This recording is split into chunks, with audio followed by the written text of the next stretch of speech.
மலர்ந்தது எனக்கு மதுரசம் அருந்தட்டுமா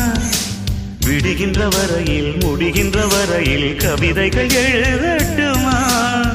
முத்தம் என்ற கடலில் முத்து குளிப்போமா அழகு